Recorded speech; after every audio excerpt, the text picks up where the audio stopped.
La niebla rala se pegaba al asfalto de la Ruta Nacional 9, cerca de La Quiaca. El frío de la puna jujeña se arrastraba hasta los huesos desde la oscuridad de la quebrada.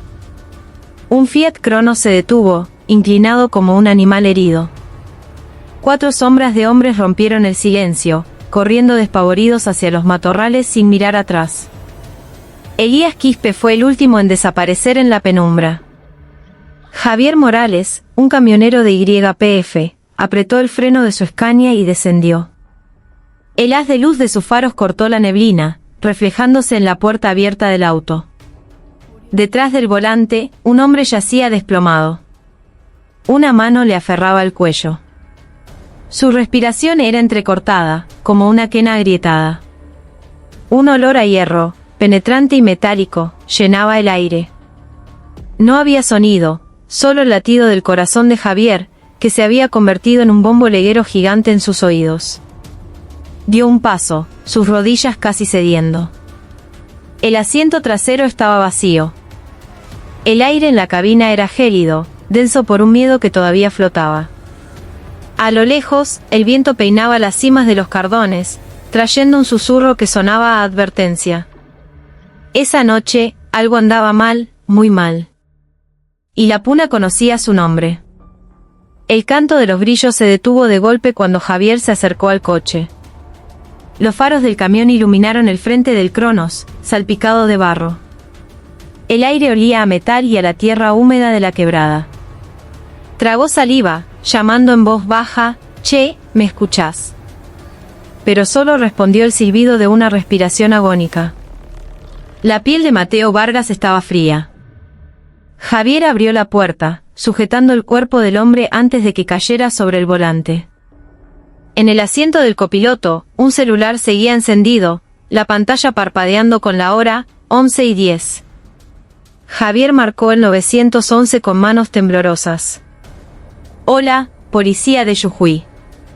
Estoy en el kilómetro 2500 de la Ruta 9, cerca de la curva del Cerro de los 7 Colores. Hay un hombre gravemente herido. 4 tipos huyeron hacia el monte». Desde el otro lado, una voz firme respondió, «Permanezca en el lugar. Cuide su seguridad. Un móvil ya va para allá». Pero Javier sabía que la sangre en sus manos no esperaba. Miró el rostro pálido de Mateo, escuchando su respiración cada vez más pesada. Pensó en Lucía, su hija, que estaba en casa con fiebre. Pero esa noche, en medio de la ruta desolada y la sangre, no había otra opción que ayudar. Con las fuerzas que le quedaban, cargó a Mateo hasta la cabina de su camión. El sonido de la puerta al cerrarse resonó entre los cerros. Javier pisó el acelerador. Las enormes ruedas chirriaron, rompiendo la niebla. Los faros barrieron la ruta solitaria en dirección a San Salvador de Jujuy. Una llovizna fina comenzó a caer, golpeando el parabrisas como el ritmo del tiempo persiguiendo a la muerte. «Aguantá, flaco, un poco más», repetía, como si las palabras pudieran sujetar una vida. Mateo se retorció. Sus labios se movieron débilmente, pero el sonido que salió fue solo un murmululo ininteligible. En el tablero, el reloj marcaba las 11:25. Javier no dejaba de tocar la bocina, una larga señal para alertar a la policía en el cruce de Purmamarca. En dirección contraria, se escuchó una sirena. Un patrullero de la policía provincial apareció, sus luces azules y rojas parpadeando. 2 oficiales le hicieron señas para que lo siguiera. El pequeño convoy se deslizó a toda velocidad por el asfalto mojado, en dirección al Hospital Pablo Soria de la capital jujeña. Cuando el camión se detuvo en la entrada de emergencias, los paramédicos salieron corriendo, levantando a Mateo en una camilla. Javier se quedó inmóvil, con el corazón todavía acelerado como un motor que se negaba a apagarse. Mientras tanto, allá atrás, la ruta que antes estaba desierta ahora estaba llena de actividad. Minutos después de que Javier se fuera, el primer patrullero llegó al lugar del hecho. El comisario Ricardo Montes saltó de su vehículo, vistiendo un impermeable fino. «No toquen nada», gritó. Los reflectores se dirigieron al Cronos, cuyo motor aún funcionaba. La puerta trasera izquierda estaba entreabierta y en el suelo se veía una mancha de sangre que se extendía hasta el asfalto. «Saquen fotos. Marquen la posición», ordenó Montes a su equipo de criminalística. Colocaron la cinta amarilla, tomaron muestras de cada gota de sangre, una colilla de un cigarrillo boliviano y un paquete de galletitas de agua húmedo bajo el asiento. Montes miró a su alrededor, observando las huellas de zapatillas que se dirigían hacia el monte. 4 personas corrieron hacia allá, murmuró. Si son bolivianos, quizás intentan cruzar de vuelta. Uno de sus hombres, el oficial Soto, se acercó. Comisario, no hay signos de colisión. El motor sigue encendido, las llaves puestas. La billetera y el celular de la víctima están intactos. Montes asintió lentamente. Entonces no fue un robo, pero llevaban un cuchillo. Miró las huellas borrosas en la tierra húmeda. Pasen las coordenadas a Gendarmería. Pidan apoyo de la División Canes y un dron con cámara térmica. Vamos a cerrar un área de 10 kilómetros. El cielo volvió a gotear. La niebla se hizo más densa. A lo lejos, se escuchó el motor de un vehículo de Gendarmería acercándose. Luces rojas y azules bailaban en la pared de niebla, reflejándose en la vegetación achaparrada de la puna. La ruta, que usualmente solo era transitada por camiones de noche, ahora se había convertido en el escenario de una persecución. En medio de esa oscuridad, el comisario Montes miró hacia el monte impenetrable y dijo en voz baja, casi como una plegaria: «Esta noche tenemos que encontrarlos antes de que desaparezcan del otro lado de la frontera». La lluvia comenzó a arreciar cuando el equipo conjunto se adentró en el monte al lado norte de la ruta. Las linternas cortaban la niebla, reflejándose en los troncos de los churquis mojados. El olor a tierra y hojas en descomposición envolvía el aire. El comisario Montes caminaba al frente, su borceguí chapoteando en el barro con un sonido pesado. En su mano, un pequeño mapa, medio mojado. Pero conocía la zona de memoria. «Las huellas están frescas», le dijo en voz baja a Soto. «Pasaron por acá hace menos de media hora». Detrás, el ladrido de un perro resonó. 2 gendarmes lo seguían con un ovejero alemán de la División Canes. El hocico del perro no se despegaba del suelo, olfateando el rastro de sangre que el viento arrastraba. Por la radio, la voz del puesto de comando se escuchaba distorsionada por la lluvia. Unidad 7, alerta. Posibilidad de que los 4 sujetos se dispersen. No rompan la formación. Sus pasos se aceleraron. Entre los árboles, una linterna captó una rama quebrada, un trozo de tela enganchado en un arbusto espinoso y una huella de pie descalzo en el barro. «Están empezando a desesperarse», comentó Montes. «No tardarán en separarse». Unos cientos de metros más adelante, Elías Quispe tropezó con una piedra. Su cuerpo casi cae, su respiración era agitada. Su camisa gris se le pegaba a la piel por la lluvia. Detrás de él, Renzo y Benjamín todavía lo seguían. Kevin se había quedado muy atrás. «Tenemos que parar, Elías». «No doy más», jadeó Renzo. Elías se volvió, con los ojos desorbitados. «Parar significa que nos agarren». «Sigan caminando», dijo con dureza, pero en su propia mirada había un miedo difícil de ocultar. Conocía este monte, una vez había cruzado por un sendero similar para pasar mercadería ilegal. Pero esta noche era diferente. Cada crujido de una rama sonaba como los pasos de la policía persiguiéndolos. Llegaron a la orilla de un pequeño arroyo. El agua corría con fuerza por la lluvia, creando un torrente marrón y arremolinado. «Cruzamos por acá», ordenó Elías. Pero Renzo dudó. «El agua está muy alta, Elías. Nos puede llevar la corriente». «Cállate». «Mejor mojado que con un tiro en la espalda», respondió. Saltó primero, se tambaleó y logró pisar firme en la otra orilla. Renzo lo siguió, pero la corriente le arrastró los pies, haciéndolo caer. Elías se dio vuelta, tirando de la mano de Renzo con fuerza hasta que logró subir. ¿Y Benjamín? Se cayó más atrás, gritó Renzo. Pero el sonido de la lluvia se tragó sus palabras. Del otro lado del monte, el comisario Montes recibió un informe del equipo oeste.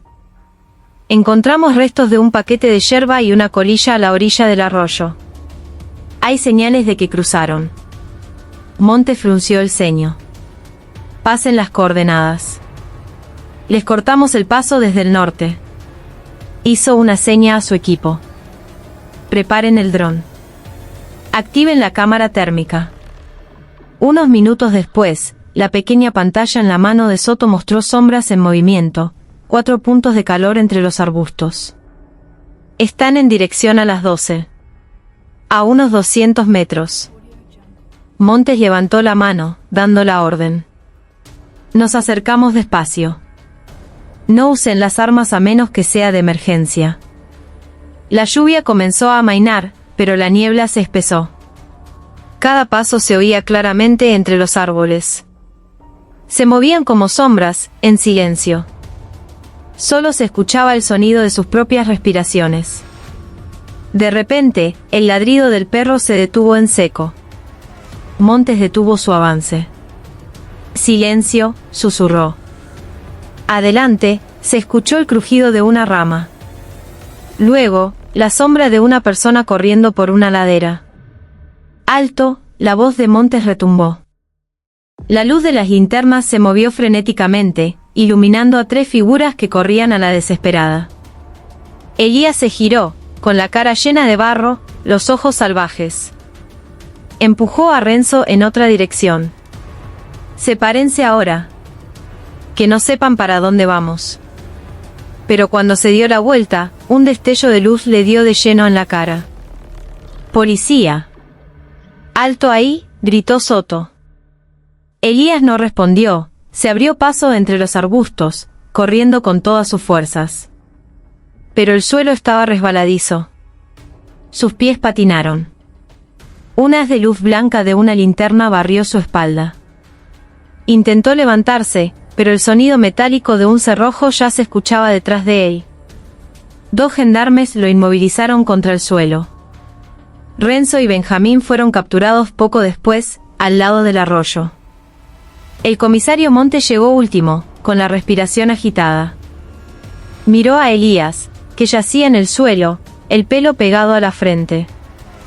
¿Creíste que podías esconderte en este monte?, le preguntó con frialdad. Elías no dijo nada, solo cerró los ojos. La lluvia goteaba de su barbilla como si fueran lágrimas. Montes dio una orden breve. Asegúrenlos a todos. Llévenlos al puesto de la Quiaca.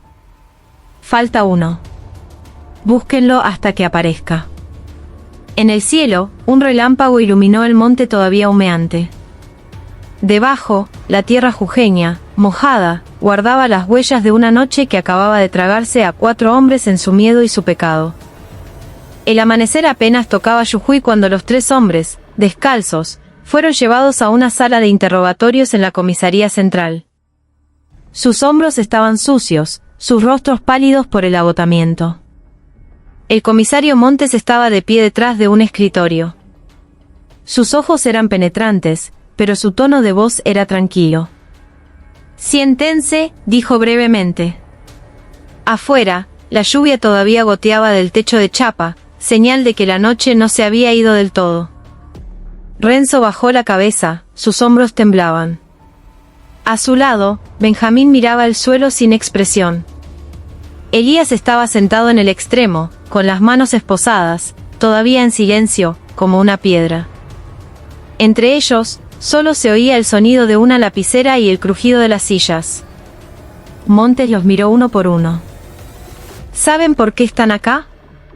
Anoche, un remisero casi se muere por una puñalada. Quiero saber quién tenía el cuchillo. Renzo miró a Elías por un instante y luego volvió a bajar la cabeza. No queríamos lastimarlo, señor. Solo teníamos miedo. ¿Miedo de qué? La voz de Montes se elevó un poco. De que nos engañaran. Acabábamos de volver de Bolivia, por un camino en el monte. Nos dijeron que subiéramos a un auto. Pero Elías dijo que el conductor nos estaba llevando a un puesto de policía. Montes fijó su mirada en Elías. ¿Vos dijiste eso? Elías permaneció en silencio. Solo se escuchaba su respiración pesada. Montes se cruzó de brazos. Si no hablas, voy a asumir que toda la culpa es tuya. Hubo un silencio momentáneo, y luego Elías levantó la vista lentamente. Sus ojos estaban rojos por la falta de sueño. Yo no quería lastimar a nadie, dijo con voz ronca. Pensé que el conductor nos iba a entregar. Solo quería asustarlo para que parara. Pero él se dio vuelta de repente, el auto se desvió. Y el cuchillo le cortó el cuello. Entré en pánico. La voz en la habitación desapareció. Montes lo miró fijamente durante un largo rato, buscando algún signo de mentira. «El cuchillo era tuyo». Elías asintió. «Sí. Lo llevaba para cortar sogas en el monte, no para matar gente. Y después de eso, les grité que corrieran. Pensé que el remisero estaba muerto». Montes golpeó suavemente la mesa. «¿Sabes? Si no fuera por Javier Morales, el camionero que lo ayudó, ese hombre estaría muerto. Ahora mismo está en el hospital, luchando por su vida». Esas palabras hicieron que Benjamín agachara aún más la cabeza. Sus labios temblaban. Montes le hizo una seña a Soto. «Llama a un intérprete. Quiero que hablen todos sin miedo a malentendidos». Poco después, entró un hombre de mediana edad, un intérprete de la Oficina de Migraciones de La Quiaca. Con su voz suave, comenzó a traducir palabra por palabra. Lentamente, la historia completa de los tres hombres se fue desentrañando. Venían de una pequeña aldea en la frontera con Tarija, Bolivia. Trabajaban sin papeles en los campos de tabaco. Después de una redada de la gendarmería, huyeron hacia Argentina a través de senderos clandestinos. Elías, que había trabajado antes para contrabandistas, se ofreció a guiarlos a casa a cambio de algo de dinero. En la frontera, alguien les ayudó a pedir un remis hacia la terminal de Salta. Pero a mitad de camino, empezó a llover, se perdió la señal del celular y el miedo comenzó a crecer. Elías dijo que el conductor hablaba por la radio. «Quizás es la policía», dijo, contó Renzo con voz temblorosa. «Entramos en pánico, pensamos que nos iban a detener». Y entonces sacó el cuchillo. Montes lo miró fijamente. Ningún policía va a detener a alguien sin motivo. Pero su miedo lo cegó. Se levantó y caminó hacia la ventana. La lluvia había cesado. Los primeros rayos de sol de la mañana se filtraban por la persiana. «El miedo puede hacer que una persona olvide quién es», dijo en voz baja. «Ustedes no son criminales, pero esa noche actuaron como si lo fueran». Elías bajó la cabeza. «Lo sé, señor. Me equivoqué. Pero no quería que muriera». Montes lo miró un largo rato y luego dijo con voz plana: «El arrepentimiento llega tarde. Pero quizás si hablas con la verdad, todavía haya una oportunidad de arreglar las cosas». Afuera de la habitación, se oyeron pasos apresurados. Un miembro de la Brigada de Investigaciones entró. «Comisario, informe del hospital». La víctima, Mateo Vargas, recuperó la conciencia. «Puede hablar».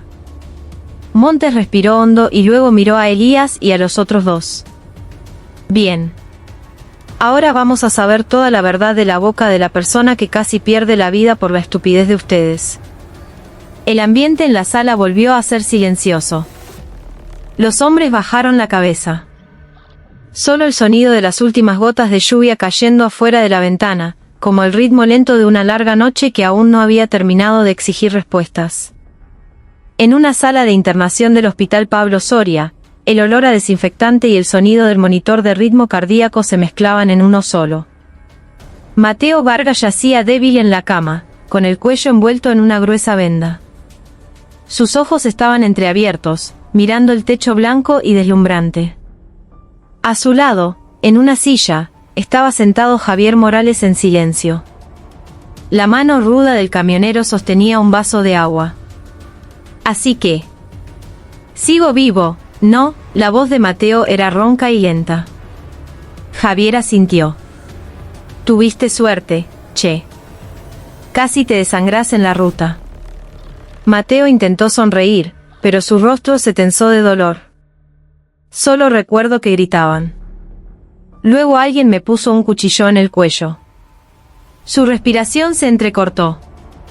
El recuerdo de esa noche volvió como un flash de los faros de un camión. Pensé que solo estaban borrachos o bromeando, así que traté de calmarlos. Pero uno de ellos, el que estaba sentado atrás, gritó, «Pará, pará». No tuve tiempo de hablar. De repente sentí algo caliente en el cuello. El auto se descontroló. Javier lo miraba con atención, tratando de recordar cada palabra. ¿Viste claramente quién te hirió? Mateo asintió lentamente. Llegué a verle los ojos por el espejo. Su mirada no era de odio, sino de pánico. Como alguien que tiene miedo de morir. Se quedó en silencio un momento y luego miró a Javier. Vos sos el camionero que me ayudó, ¿verdad? Escuché el motor de un camión antes de desmayarme. Javier sonrió levemente.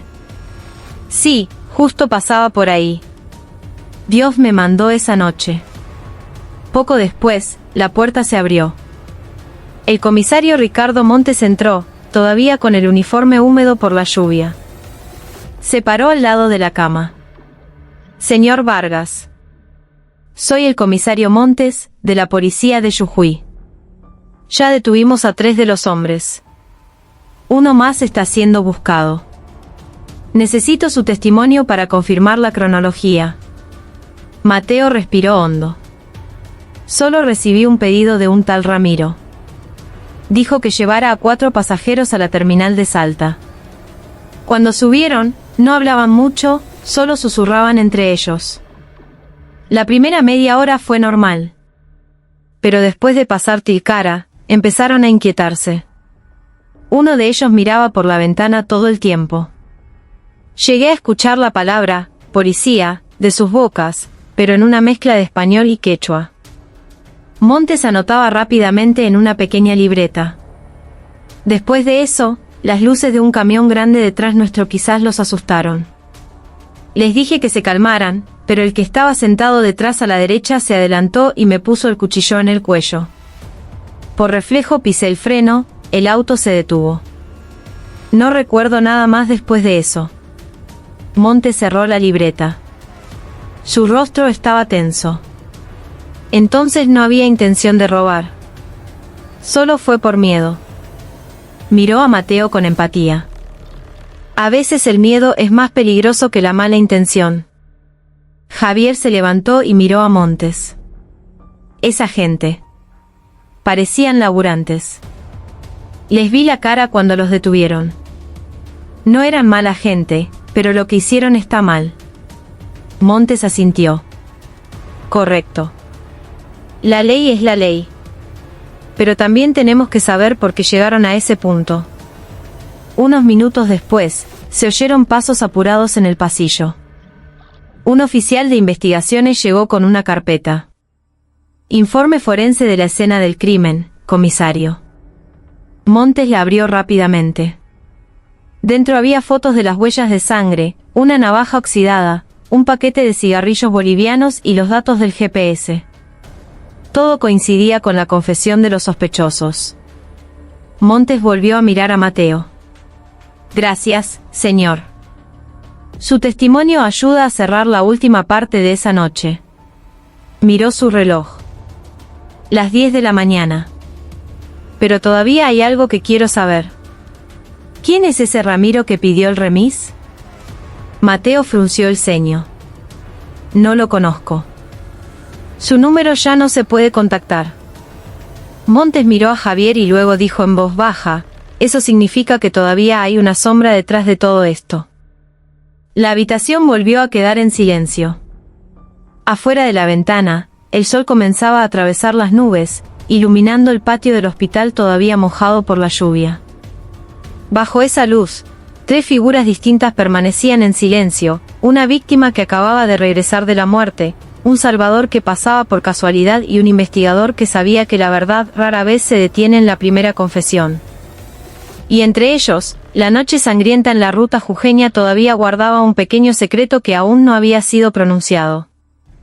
Aquella mañana, la oficina de investigaciones de la policía de Jujuy olía a café y al susurro de papeles.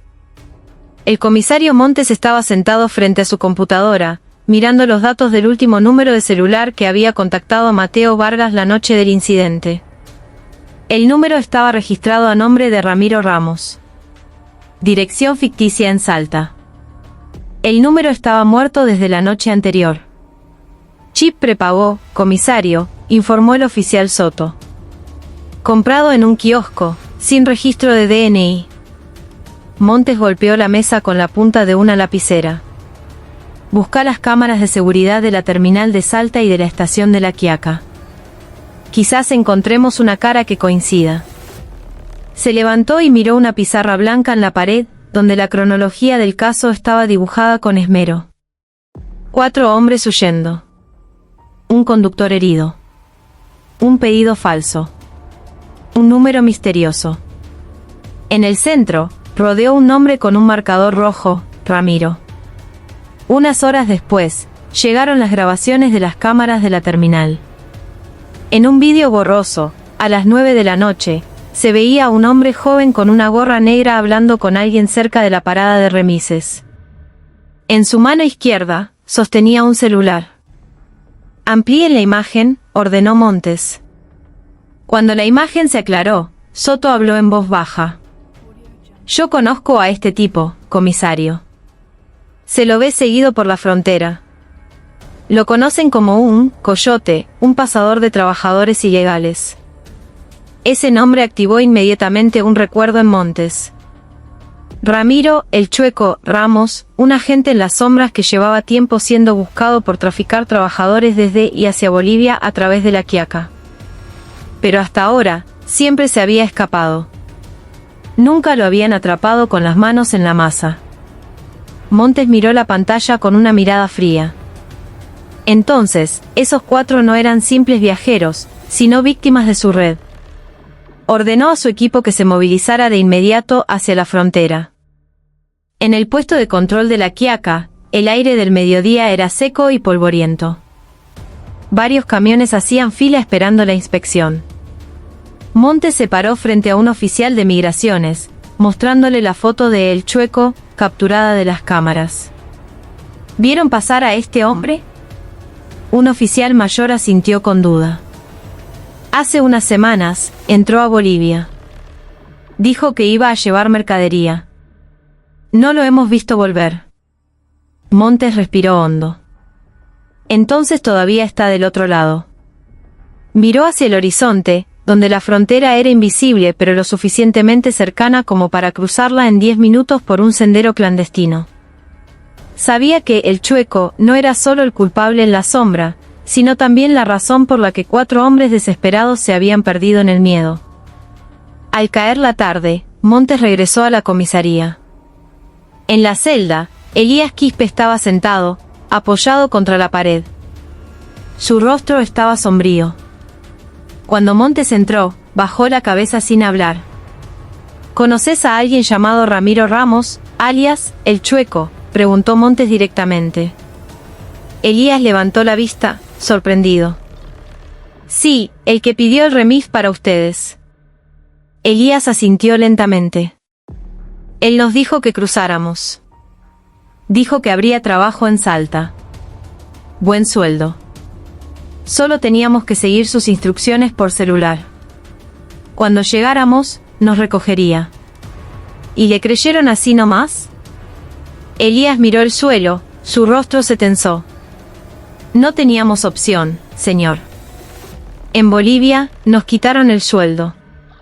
No teníamos plata. El Chueco dijo que podía ayudarnos a volver a casa seguros. No sabíamos que jugaba sucio. Montes se inclinó. Ha engañado a mucha gente y ahora un hombre casi muere por su culpa. Si nos ayudás a atraparlo, podrías conseguir una reducción de la pena. Elías se quedó en silencio un largo rato, y luego asintió. Sé una cosa. El Chueco tiene un contacto en La Quiaca, un tal Narto, que maneja una camioneta. Suele pasar mercadería y trabajadores de noche, por un camino de tierra cerca del río Xavi. Los ojos de Montes se entrecerraron. Buen dato, le dijo a Soto. Preparen una vigilancia para esta noche. Cuando cayó la noche, un pequeño equipo de la Brigada de Investigaciones se escondió al borde de un camino de tierra cerca del río Xavi. Una llovizna fina caía, oscureciendo aún más el ambiente. El reloj marcaba las 10:30. A lo lejos, se escuchó el sonido de un motor viejo acercándose. Las luces amarillas de una camioneta se abrieron paso lentamente, pero con seguridad, hacia un puente de madera. Montes hizo una seña con la mano, esperen. La camioneta se detuvo. 2 hombres bajaron. Uno de ellos llevaba un bolso grande. Hablaron brevemente, y luego uno levantó un celular. A la luz del relámpago, su rostro se vio claramente. Era Ramiro, el Chueco, Ramos. Montes susurró por la radio, objetivo a la vista. Procedan. Unos segundos después, las linternas se encendieron al unísono. Policía, no se muevan. El Chueco se quedó paralizado, su rostro pálido. Intentó correr, pero el camino resbaladizo lo hizo tropezar. En un instante, 2 gendarmes lo inmovilizaron contra el suelo. El comisario Montes se acercó, mirando al hombre sin emoción. Finalmente nos encontramos, Chueco. 4 hombres casi mueren por tu jueguito. Ahora es tu turno de explicarlo todo. Ramos bajó la cabeza, sus labios temblaban. Arriba, un trueno resonó, iluminando el río oscuro que fluía lentamente, como si la propia naturaleza fuera testigo de la caída de los hombres en el miedo y el pecado. A la mañana siguiente, la sala de interrogatorios de la policía de Jujuy estaba cargada de tensión. Ramiro, el Chueco, Ramos estaba sentado en una silla de metal, con las manos esposadas, su rostro cubierto de barro seco. Frente a él, el comisario Montes abrió un expediente con un sonido lento, pero sus ojos eran afilados como un cuchillo. Ramos, ¿sabes por qué estás acá? Un hombre casi muere. Otros 4 están en problemas por tus mentiras. Quiero escucharlo todo.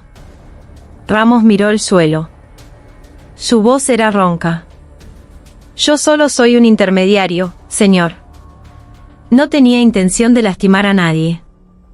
¿Intermediario? Montes sonrió con frialdad. ¿Intermediario de qué? De vender personas, de cruzarlas por el monte sin documentos. Ramos se quedó en silencio, con los labios apretados. Montes se inclinó hacia adelante. Ya lo sabemos todo. Elías Quispe dijo tu nombre. Les mandaste mensajes por celular, les dijiste que subieran a un auto y los abandonaste.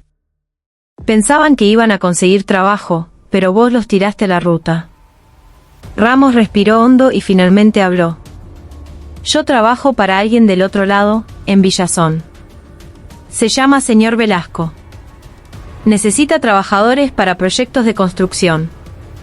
Nosotros solo ayudamos a llevar gente de acá que quiere trabajar.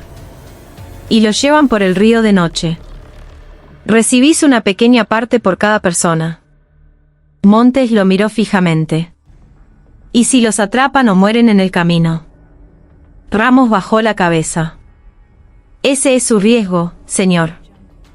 Yo solo les abro el camino. La sala quedó en silencio. La lluvia volvió a caer afuera, golpeando la ventana como un reloj impaciente esperando justicia. Montes cerró los ojos por un momento y luego se levantó. ¿Sabes, Ramos? Lo que me enoja no es solo la plata que recibiste, sino la forma en que ves a los seres humanos, como si fueran mercancía. Le hizo una seña a Soto para que grabara. Empezá desde el principio. ¿Desde cuándo haces esto? Ramos tragó saliva. Hace 3 años. Al principio, solo ayudaba a la gente a volver a su pueblo por el monte porque le tenían miedo a migraciones. Pero con el tiempo, gente de Bolivia empezó a pedir trabajadores. Necesitaban mano de obra barata. Yo los reclutaba por redes sociales, prometiendo un buen sueldo. Una vez en la frontera, yo me encargaba del transporte. Montes anotó rápidamente. Entonces, esos 4 venían de Tarija para trabajar en Salta. Pero Velasco me dijo que los mandara de vuelta a Bolivia la semana que viene. Dijo que había un proyecto nuevo. No tuve tiempo de hablarles de nuevo. Luego pasó lo que pasó. Escuché la noticia en la radio esta mañana. ¿Y te escapaste al río anoche? Ramos asintió débilmente. Quería volver a Bolivia, señor. Tenía miedo de que me atraparan. Montes lo miró fijamente y luego habló en voz baja pero firme. Vos lo llenaste de miedo, Ramos. Por tus mentiras. Un hombre perdió sangre en la ruta. Todo esto termina esta noche. Cerró el expediente, mirando directamente a la cara de Ramos. Vas a ser acusado por trata de personas y contrabando transfronterizo.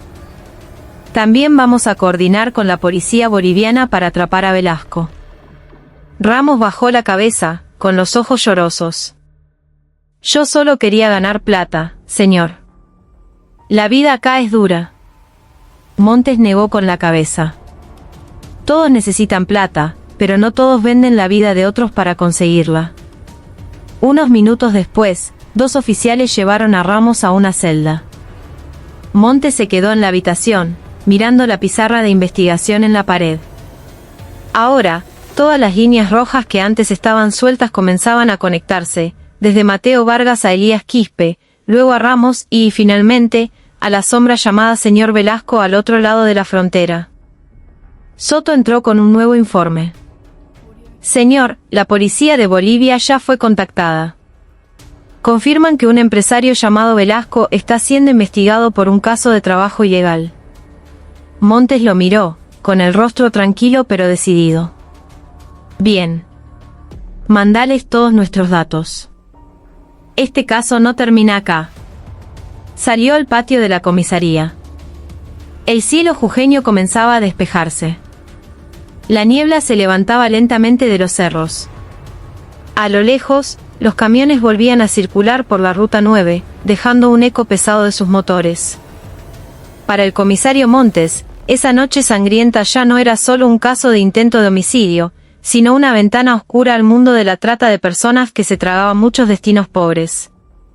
Y sabía que, para cerrarla por completo, la cacería apenas había comenzado. Aquel mediodía, la sala de coordinación de la policía de Jujuy estaba llena de mapas, pantallas de laptops y el sonido ajetreado de las radios. El comisario Montes estaba de pie frente a una gran pizarra que ahora mostraba una foto del señor Velasco, un hombre con anteojos y una sonrisa fría. A su lado, el oficial Soto explicaba un nuevo informe. Interpol de La Paz respondió. Velasco es sospechoso de ser el cerebro de una red de reclutamiento de trabajadores ilegales de Argentina, Perú y Paraguay. Pero es muy escurridizo, siempre usa nombres de empresas fantasmas en Tarija. Montes miró la pantalla. Eso significa que todavía está en Bolivia, y toda la ruta desde La Quiaca es su puerta de entrada. Se volvió hacia el oficial de comunicaciones. Conéctenme con un oficial de la Policía Nacional en Villazón. Vamos a pedir cooperación directa. 15 minutos después, el rostro de un oficial boliviano apareció en la pantalla de una videollamada. Soy el inspector Rojas de la Policía Nacional de Bolivia, dijo con un acento marcado. Montes lo miró directamente. Ya atrapamos al cómplice de Velasco en Jujuy. 4 víctimas y un herido grave son pruebas contundentes. Necesitamos cooperación transfronteriza para atraparlo. Rojas asintió. Nosotros también llevamos tiempo detrás de ese hombre.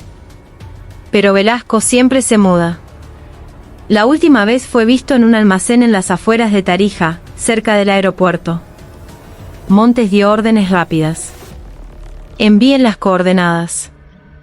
Un equipo conjunto argentino estará alerta en el lado de La Quiaca. En cuanto ustedes se muevan, estaremos listos para cerrar los senderos del monte si intenta escapar hacia la frontera. Al caer la tarde, la niebla volvió a descender sobre los cerros de la frontera. 3 vehículos de la policía provincial y una unidad de gendarmería se detuvieron cerca de un puesto de control en el monte. Montes, de pie bajo la llovizna, revisaba su arma y su radio. No vamos a entrar a territorio boliviano. Pero si logran empujar a Velasco hacia acá, nos aseguraremos de que no se escape. Todos los miembros asintieron, sus rostros tensos pero firmes. Al otro lado de la frontera, a través de un canal de radio especial, la voz de Rojas se escuchó clara: la operación en Tarija comienza ahora. La noche cayó rápidamente. Desde la distancia, las luces de un almacén en las afueras de Tarija parpadeaban. Dentro, Velasco estaba empaquetando documentos falsos y una gran cantidad de dinero. Ya había oído que el chueco Ramos había sido arrestado y sabía que su tiempo se agotaba. Justo cuando iba a subir a un auto, las sirenas comenzaron a sonar. La policía boliviana irrumpió en el lugar. Velasco no entró en pánico. Corrió por una puerta trasera, atravesando un callejón estrecho en dirección al monte fronterizo. Las linternas lo perseguían. Por la radio, Rojas gritó: se dirige al sur. Posiblemente hacia La Quiaca. Montes escuchó el informe y dio la orden de inmediato: todas las unidades, preparen una emboscada en el sendero del río Yavi. Una lluvia torrencial comenzó a caer de repente, haciendo que el suelo se volviera resbaladizo. El sonido de los motores de las motos de la policía retumbaba en el camino estrecho. Montes avanzó rápidamente con 2 gendarmes, sus linternas cortando la oscuridad. Unos minutos después, se oyeron pasos apurados entre los arbustos. De entre la niebla, apareció la silueta de un hombre. Su ropa estaba empapada, un bolso negro en la mano. Miró a su alrededor con pánico y luego se dirigió rápidamente hacia el puente de madera.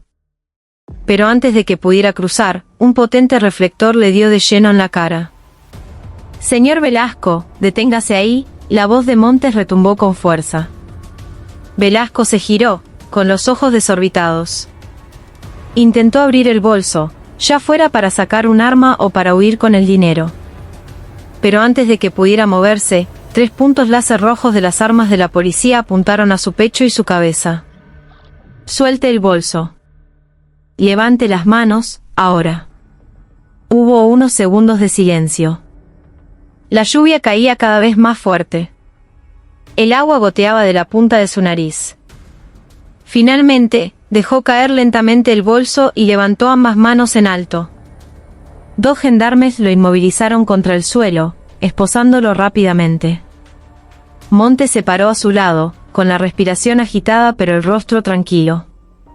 «Creíste que podías esconderte en este monte para siempre», dijo con frialdad. Velasco solo lo miró sin decir nada, la lluvia empapando su rostro. La radio en la mano de Soto sonó. La voz de Rojas desde el lado boliviano se escuchó aliviada. Objetivo capturado. Coordinación exitosa. Montes respondió brevemente: «Gracias, inspector». La justicia finalmente cruzó la frontera. Minutos después, el convoy policial descendió el cerro, llevando a Velasco esposado. A lo lejos, el cielo argentino comenzaba a blanquearse con el amanecer. Para el comisario Montes, la misión no era solo una captura transfronteriza, sino el cierre de una cadena de pecados que había comenzado una noche sangrienta en la ruta jujeña. Y ahora, mientras la lluvia cesaba, solo se oía el sonido de los insectos, señal de que la frontera finalmente podía respirar en paz. A la mañana siguiente, la sala de interrogatorios temporal en el puesto de La Quiaca fue el testigo silencioso del último capítulo de la cacería. El señor Velasco estaba sentado tranquilamente, aunque las esposas en sus manos todavía estaban mojadas por la lluvia de la noche anterior. Su rostro era inexpresivo, sin mostrar miedo. El comisario Montes abrió un expediente frente a él, mientras el inspector Rojas de Tarija se unía por videoconferencia.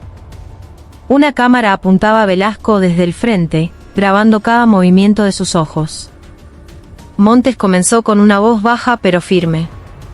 Velasco, ya tenemos pruebas. Tu cuenta bancaria recibió transferencias de Ramiro Ramos y varios registros de envío de trabajadores a través de la selva. Podés elegir cooperar o cargar con todo vos solo. Velasco levantó el rostro, sus labios se curvaron con cinismo. ¿Creen que estoy solo? Hay mucha gente detrás de mí. Si hablo, la mitad de los nombres importantes de esta frontera caerán. Montes lo miró fijamente. Inténtalo. Pero esta vez estás hablando con dos países, no solo con un policía. Hubo unos segundos de silencio. Velasco suspiró profundamente y finalmente se recostó en la silla. Está bien, empezaré desde el principio. Contó su historia sin expresión. Hace 5 años, abrió una empresa de logística fantasma llamada Sendero Dorado. A través de esa red, canalizaba trabajadores de Argentina, Paraguay y Perú a Bolivia. Cada persona pagaba un adelanto de miles de pesos a intermediarios locales como el Chueco Ramos. Una vez en Bolivia, les quitaban los pasaportes y los obligaban a trabajar sin pago durante meses. Si alguien se resistía, lo amenazaban con devolverlo por el monte de noche. ¿Y cuánto ganabas con eso?, preguntó Montes secamente. $100 por cabeza, respondió Velasco sin dudar. Entonces cada vida valía solo el precio de un billete. Montes lo miró con frialdad. No sea hipócrita, comisario. Allá afuera hay mucha gente que necesita plata. Yo solo aproveché la oportunidad. Montes miró directamente a la cámara. Su voz se tensó.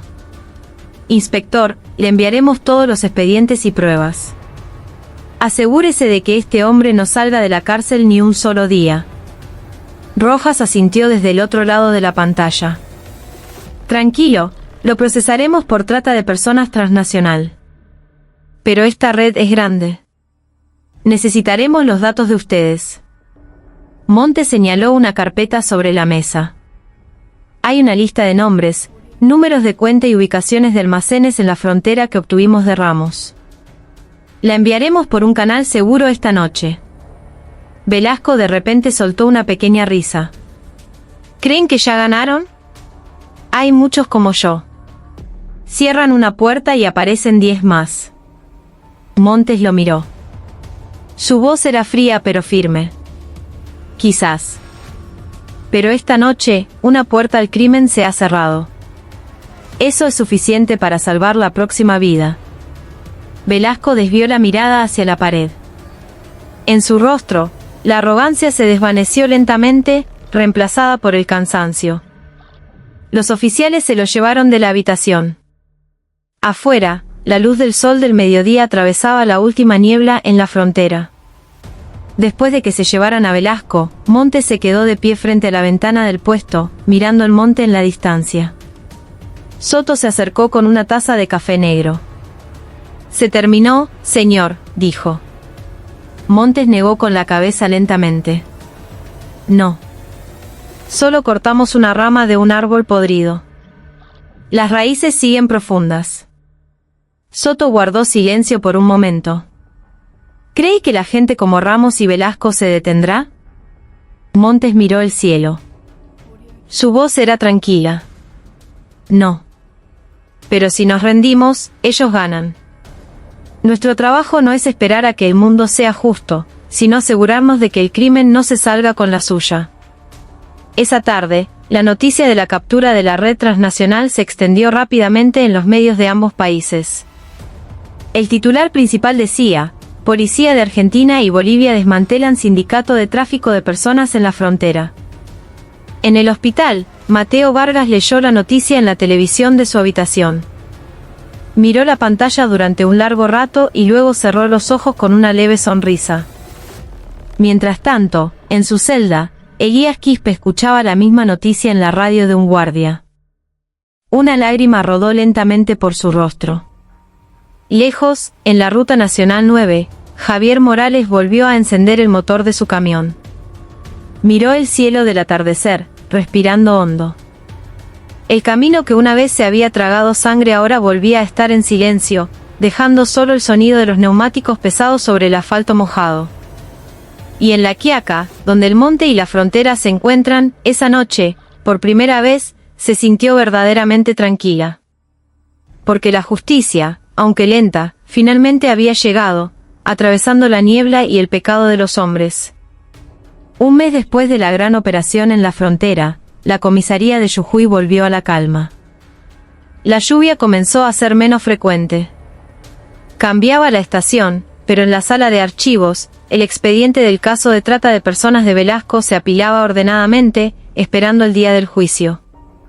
El comisario Montes estaba sentado en su escritorio, mirando las noticias de la mañana en un pequeño televisor.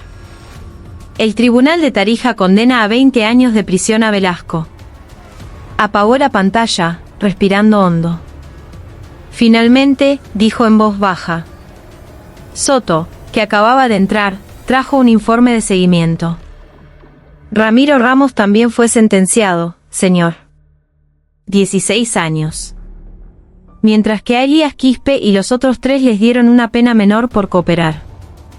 Montes asintió. Tenían que pagar por lo que hicieron, pero al menos todavía tienen una oportunidad en la vida. Se quedó en silencio un momento, mirando el mapa de la frontera que ya no estaba lleno de líneas rojas. El mapa estaba limpio, como si la frontera finalmente pudiera respirar aliviada. Pero en el fondo, Montes sentía una inquietud que no se iba del todo. Sabía que todavía había muchas otras redes ahí fuera, solo esperando el momento para resurgir. Esa tarde, fue al Hospital Pablo Soria.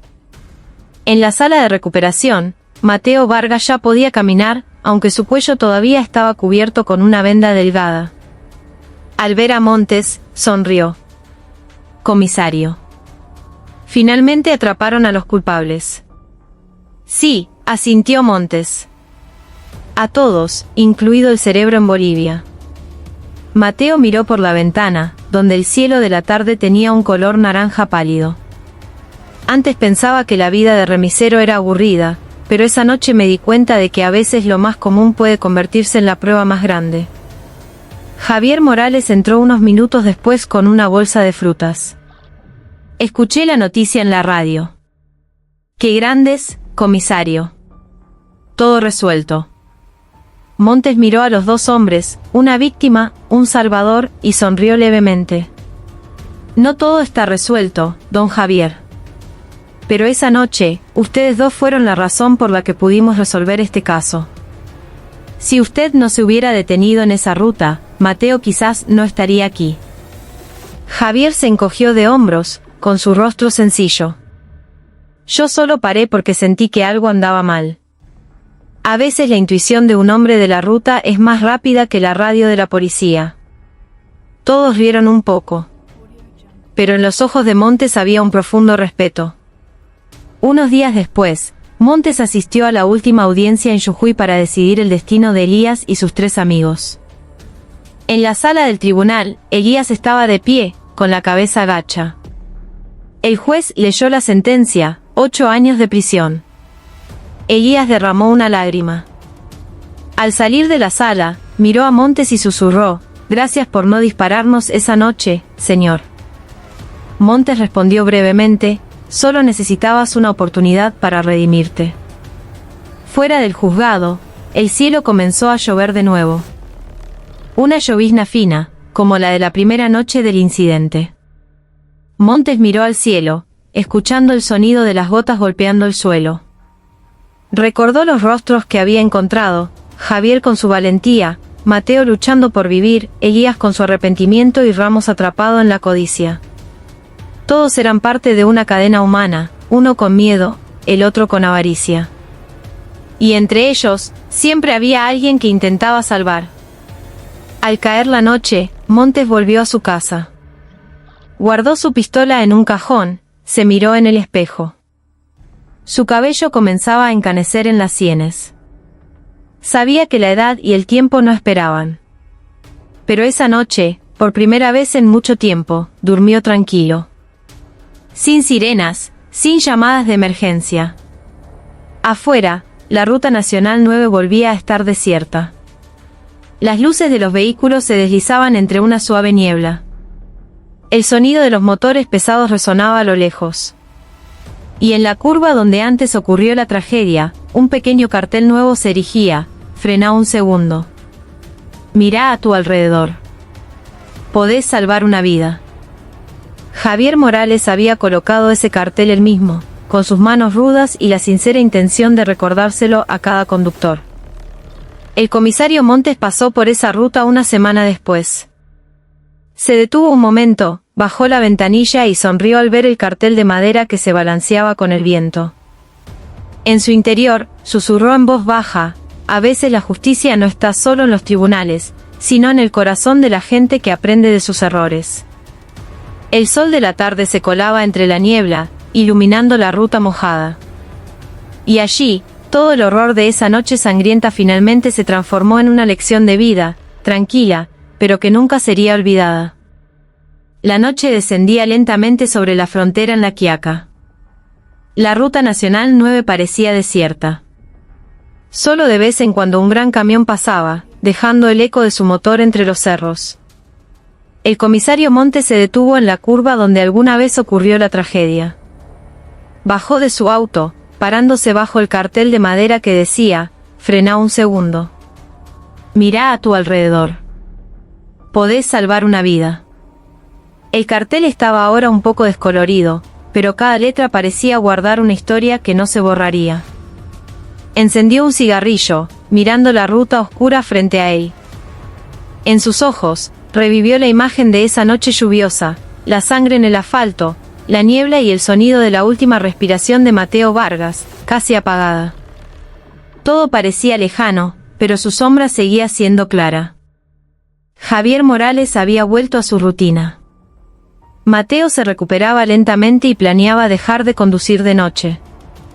Mientras tanto, Elías y sus 3 amigos cumplían su condena, aprendiendo a hacer artesanías de madera en la cárcel. Montes respiró hondo. No se sentía orgulloso de la victoria, porque cada gran caso siempre dejaba una pequeña herida en el corazón de un investigador. Pero esta noche, entre el viento frío de la puna, sabía una cosa: había una justicia que finalmente había encontrado su lugar. A lo lejos, la luz de una moto se acercó. Un joven oficial llegó con un expediente. Una carta de Tarija. Enviaron un informe de seguimiento. Montes abrió el sobre, leyendo lentamente. El señor Velasco cumplía su condena en la prisión de San Pedro. Todos sus bienes habían sido confiscados. Las autoridades bolivianas agradecían la cooperación transfronteriza. Cerró la carta, guardándola en su bolsillo. Al menos una puerta se ha cerrado, murmuró.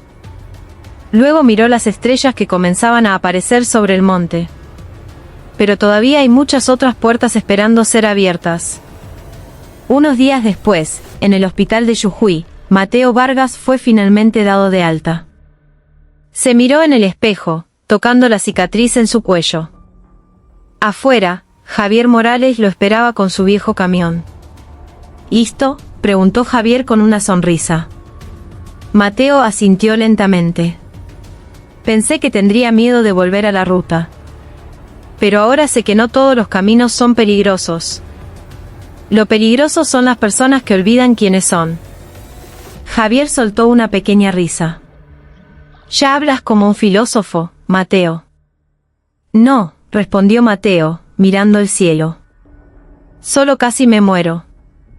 Y a veces eso es suficiente para aprender a vivir de nuevo. Ambos partieron, dejando atrás el hospital. El camión volvió a avanzar lentamente por la ruta nacional 9, pasando por la curva donde estaba el cartel de madera.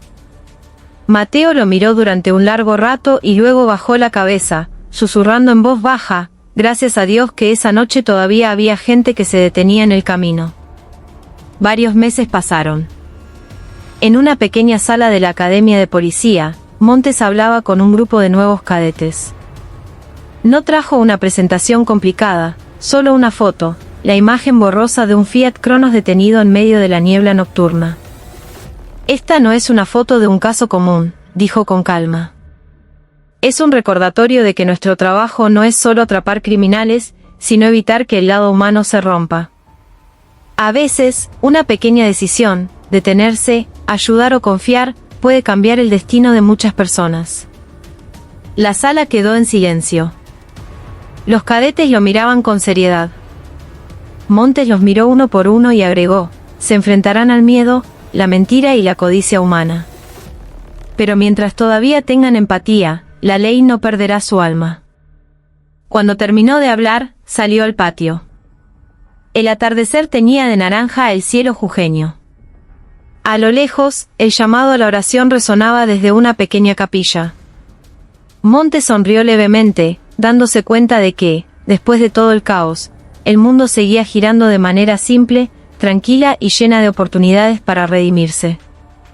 Se dirigió a su auto, mirando por el espejo retrovisor. Su reflejo se desvanecía con el atardecer. Detrás, el mapa de la frontera colgaba en la pared, ahora limpio de líneas rojas. El caso había terminado. Pero la historia de la noche